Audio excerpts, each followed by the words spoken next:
to another episode of Exotic Escapades. In my journey through Asia, I explored different regions looking for the best in arts, culture and entertainment. And this time, I find myself on a much longer and most unusual journey to a most unusual continent, India. This is one of the world's oldest, largest living civilizations. And my first stop, Delhi.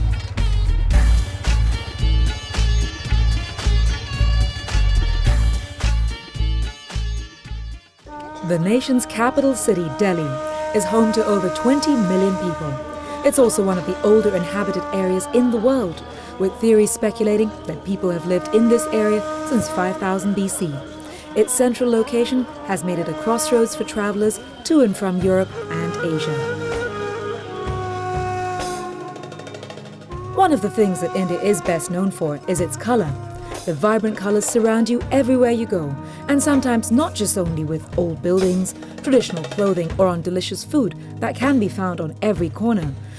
But in Delhi and other parts of India, you can find all that vibrancy just by looking up into the sky.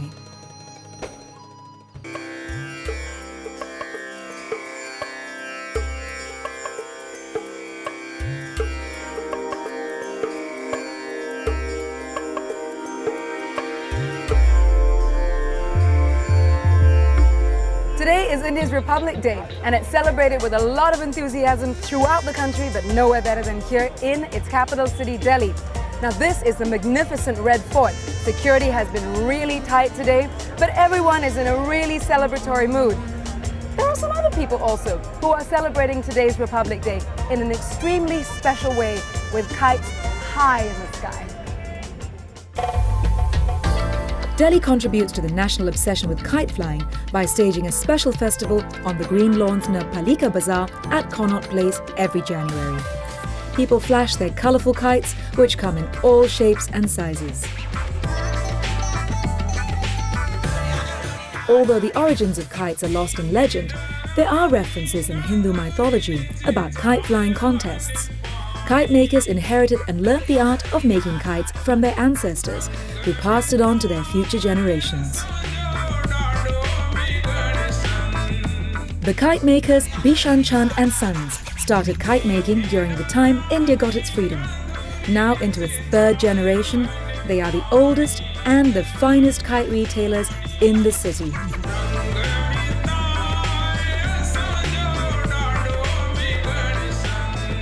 Hello, Mr. Gupta. How are you?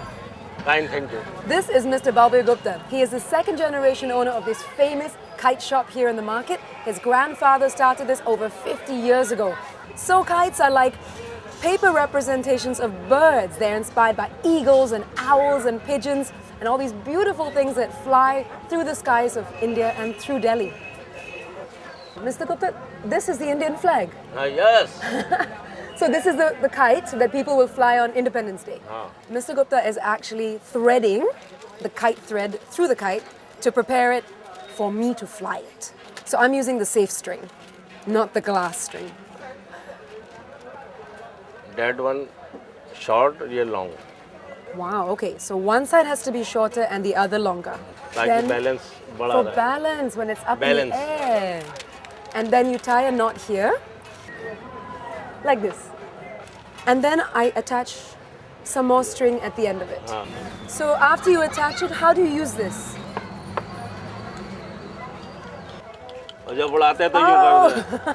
It's heavy. No skill. This is where you have the strings and you pull it when there's a lot of wind, just like a sail, and let it go and give it some slack when you need to.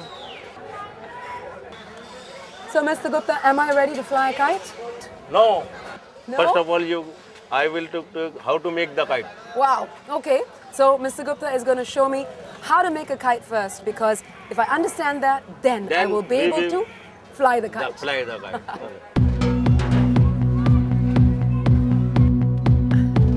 Hello, you're the kite maker. Flying a kite is an art, and making a kite is a fine art. The specifics of kites, like its size, shape, frame, weight, joints and tail, determine the balance and stability of a kite, and therefore its flight, how high it will fly and how responsive it will be to a tug of the wrist or gust of wind. Glass is used in the thread to challenge to a kite duel and to cut off other competing kites. So if you thought a kite was simply just a piece of paper that flew in the sky, look at the amount of work that actually goes into it. For example, these little things here, you probably thought, they're just designs. No, they actually balance the kite out. Amazing. So there's so many different designs, and each of them is like an original design that Abhishek just sort of comes up with. So this one is like 2 eyes. There's a candle over there. There's a traditional Indian oil lamp, which is a diya. Wow. Here is my very beautiful kite, made by Abhishek. Thank you. So now I have to go and learn how to fly this. Shall we? Exciting.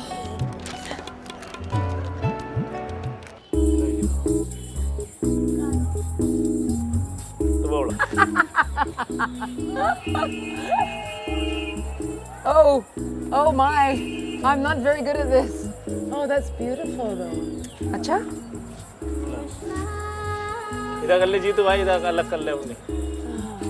So it has to catch the breeze. No, it's coming down.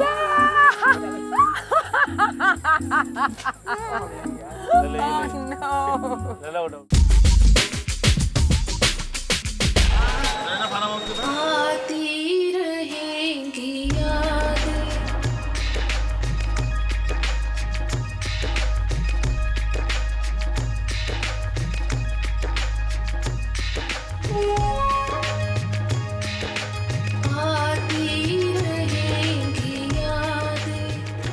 Delhi is a sort of old city that has lots of little tiny special traditions, be it taking a cycle rickshaw down the road or even flying a kite on Republic Day. But even when they find something that's not entirely their own, they take it and make it something really special.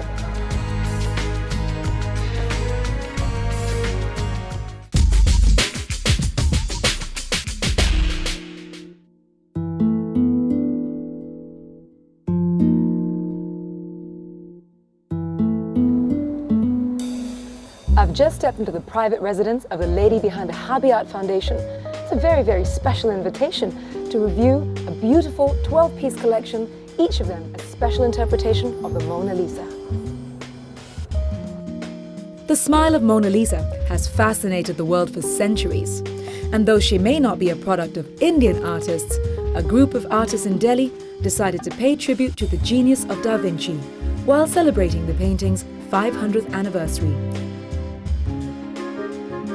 The first exhibition of Hello Mona Lisa, organized by the Habi Art Foundation, brought the enigmatic smile of Mona Lisa to India. Habi Art Foundation aims to grow the selection of artists over the years and travel the exhibition around the world. Artists had their own impressions and expression of the masterpiece. A renowned artist like Iqbal Hussain from Lahore put himself in the portrait next to the enchanting lady, expressing the fascination for the Mona Lisa. Barbara Pietrasanta from Italy wanted to highlight the challenges that women all around the world face today by putting a teardrop in Mona Lisa's expressive eyes. Other artists tried to update her for the 21st century, while others have tried to explore her allure and mystery. But whatever route they take, there's one thing for certain. The Mona Lisa has endured for 500 years as one of the art world's greatest works. And even though techniques and attitudes towards art have changed over the centuries, there's still something about that mysterious smile that keeps people wondering.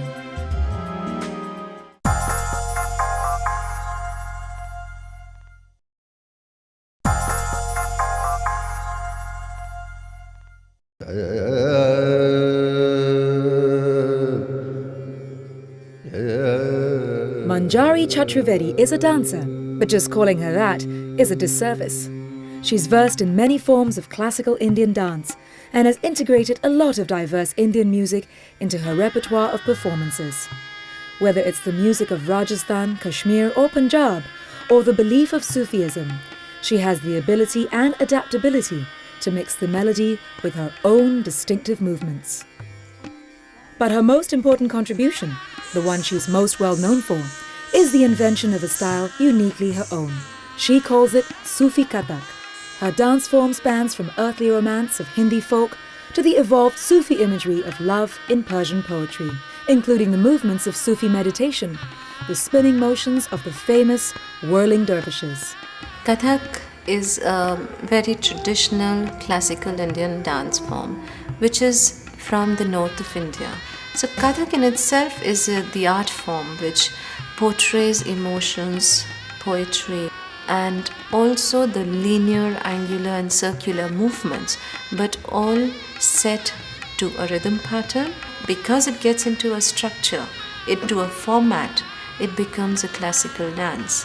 What can be very easily distinguished in Kathak is the footwork. It's a very intricate pattern of sound which is taken out by the feet, and also the spins or the pirouettes. We use bells in Kathak. Now these bells are tied to the ankles and they vary from 50 to 150. The sound is very important. So our feet are divided into different parts. So these are the different parts of the feet which are taking out the sound. But how does the other person hear the sound? Through the bells. Because the bells, depending on the pressure, create different sounds. In Sufi Kathak, what happened was that Kathak was originally, as an ancient art form, was a very Hindu art form because India was a Hindu nation. Gradually what happened was that in India, especially in the northern part of India, there was a lot of Islamic influence with the Mughal invasion. Kathak got changed. It started becoming a dance form which had a lot of Persian influence. It had Persian poetry. The costume changed. The gestures changed. It became a court dance, whereas it was earlier a temple dance. And now it was telling stories of romance between men and women. And it was the epitome of beauty, what we say. If you take this hand, this has to come down. So, dhagama, dhagama happened. What I did was I brought the mystical traditions of both the religions together and brought them in the same framework. When we are giving a concert, it doesn't matter who's what religion. What matters is what comes out and whether we are able to transmit that mystical energy to the audience or not. You're completely changing your alignment from the tip of your finger to your toe. Everything changes. 1, 2, 3, start. 1, 2, 3. I saw Manjari ji dance, and for the first time I'd seen a really beautiful Kathak dancer dressed all in white, dancing to a song that I could really relate to and that I could actually understand, and I really liked that synergy. So all of us were backstage when her performance was on, and so we were watching her from backstage, and the entire company was like. So we got in touch and I asked her if she would teach me and she said yes. Delhi is what we say now in modern times as the cultural capital of India. But there is another aspect to Delhi which is very strongly embedded with me. This is the place where a great Sufi saint lived. One who had done so much for Sufi music, who created Sufi music, lived in Delhi, Hazrat Amir Khusro. And till date, his dargah is in Delhi. His guru, for whom he wrote the poetry. So this place has so much of that energy. Imagine two great people who had lived here, who created the Sufi music, which is now everywhere, all over the world. Everybody's, talking about Sufi music, Qawwali. And Qawwali was created by Hazrat Amir Khusro, who lived in Delhi. So Delhi has, apart from being now the modern day capital of India and everything, but it has that soul which is there.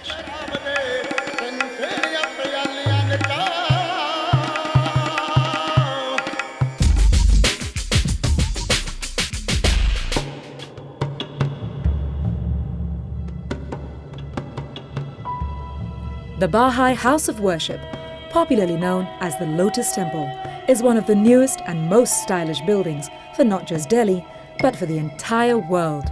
Once you see it, You know why it's often described as the Taj Mahal of the 20th century. Dedicated to the oneness of God, humanity and religion, the Lotus Temple in New Delhi is the latest of 7 such temples around the world.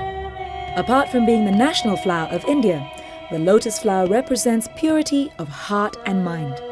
Although often seen in dirty and stagnant water, it symbolizes that every human spirit is born pure and, like the lotus, can rise above any conflict or prejudice and difference that surrounds us. This magnificent structure, designed by Iranian-born architect Faribouz Saba, has a land area of more than 26 acres. The construction took 6.5 years to complete. The petals of the lotus are made of white concrete, and on the exterior, the petals are clad in white Greek marble panels.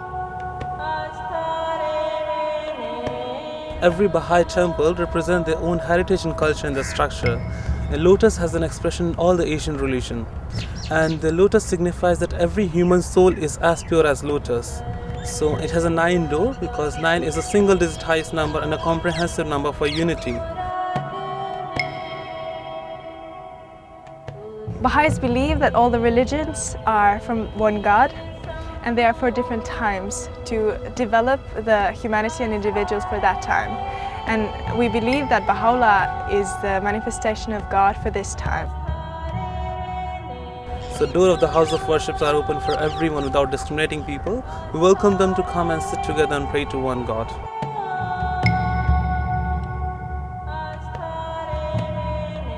That no matter of your age or gender or culture or belief, we all come here together and pray for God.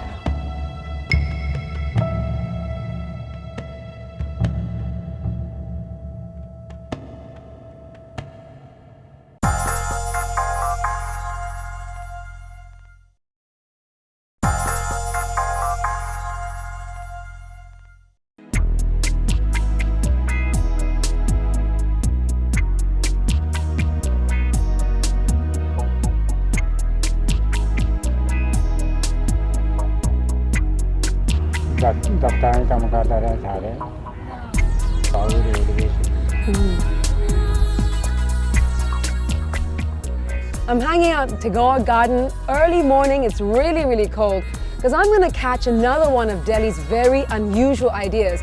This is what makes this city a real breeding ground for the unusual. Now think about this. Laughter in a club. Sat Shri Akal, Papaji.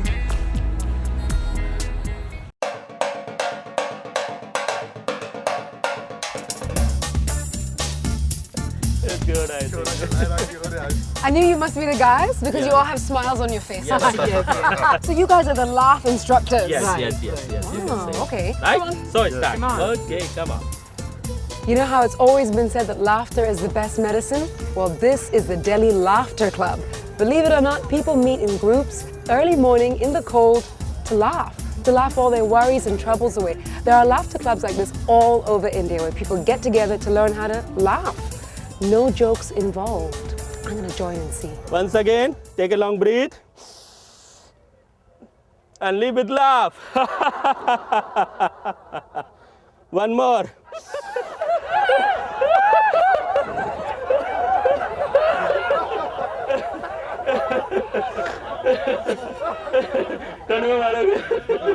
Very good, very good, very good. Ho, ho! So fold your hands like this in the shape of a namaste, right? Hold your hands and close your eyes very slightly.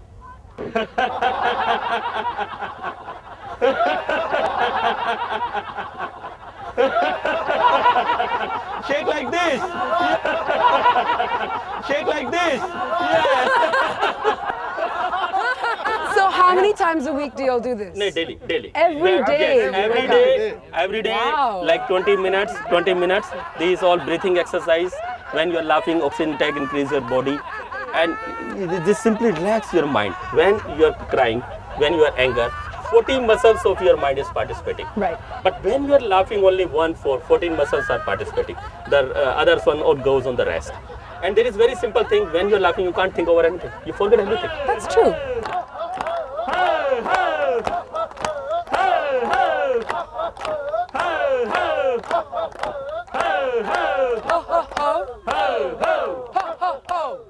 Anybody who is passing from the side, he also started laughing. Because laugh is spreading very fast. It's spreading very fast. If somebody is crying, nobody will cry. But if somebody laughing, the another will start laughing. Why are you laughing here? So where does this actually come from, this whole idea of laughing your Dr. troubles Madan away? Kataria is basically founder of this laughter therapy. Around 12 years back in Bombay, he has started. Now he is spreading all over world, almost 5,000 plus, what I told you. I have a new laugh for you. Yeah. Ready? Yeah.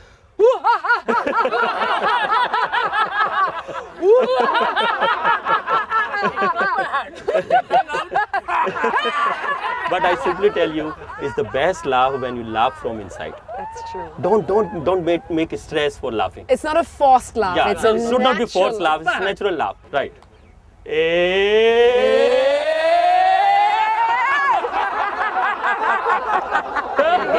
Very good, very good, very good, very good, very good, very good. Thank you very much. Thanks all. Well, laughter certainly is the best medicine. Now, if you were walking by the park and you saw a bunch of people just laughing, you might ordinarily think, what is going on? But seriously, after that session, I feel like I could do anything. It really is like yoga. It's like a great workout. I feel my blood running through my veins.